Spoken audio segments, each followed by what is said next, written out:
தெரிவித்துக் கொள்கிறேன்.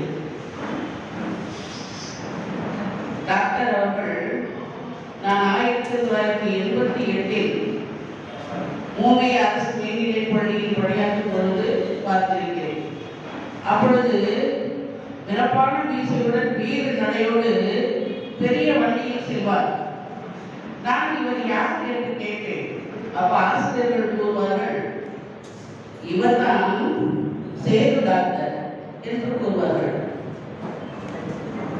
அவர் ஏன் இந்த வண்டியில் இப்படி செல்கின்றாரே, விடுமுடன் செல்கின்றாரே என்று கேட்டேன்.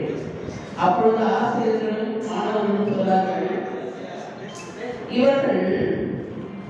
இவர்தான் நமக்கு ஃப்ரீயாக மருத்துவ சர்டிபிகேட் கொடுக்கக்கூடிய டாக்டர். இந்த காரைக்குடியில் இவரை தவிர வேறு யாருமே ஃப்ரீயாக மருத்துவ சர்டிபிகேட் கொடுப்பதில்லை என்று கூறினார். அப்பொழுதுதான் அவரை பற்றி நான் தெரிந்து கொண்டேன். மேற்கொண்டு அவர் மிகவும்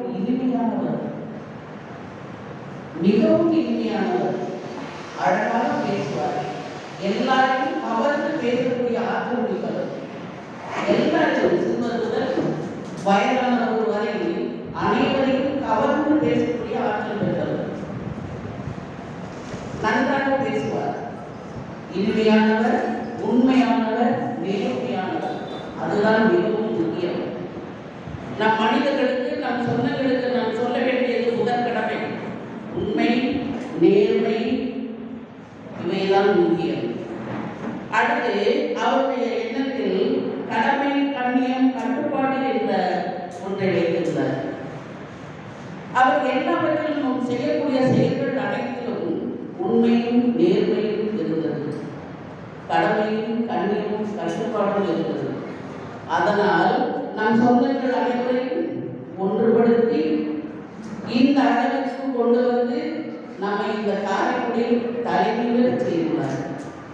அன்னாருடைய நினைவேந்தலுக்கு எனக்கு மிகவும் இந்த வாய்ப்பளித்தமைக்கு மிகவும் நன்றிகளை தெரிவித்துக் கொள்கிறேன்.